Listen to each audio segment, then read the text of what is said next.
सरपंच सुरखपुरिया अज hat trick लगू या नहीं अज ज्यादा लग गया फतेहाबाद की कबड्डी उत्ते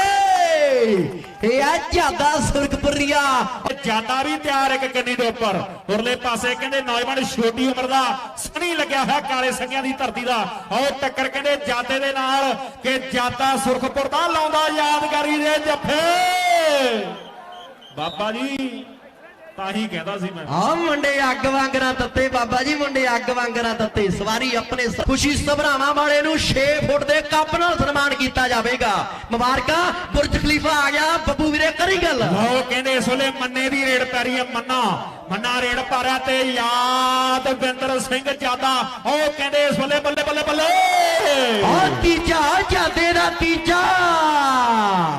हाय ओ रब्बा मेरे इनू कहने ज्यादा सरपंच सुरखपुरिया कहने इंडिया की टीम का कप्तान ते अगली कबड्डी पाउण दे लई खेडिया अमरीका के बड़े शहरों के विच खेडिया यूरोप के खेड मैदानां दे विच खेडिया कनेडा दे विच इहदा यामा राय पिंड और रेशम कबड्डी पा रहा लो जाता जाता जाता जाता जाता ऐन कहने सिरा लाई जाता ऐन कहने सिरा लाई जाता अगली रेड कहने उथे रब वसदा जिथे महाप्रभु उथे रब जाता जाता जाता जाता जाता जाता हो गई है स्टेट दे गाड़ियों बैठ के वीर जी बेनती है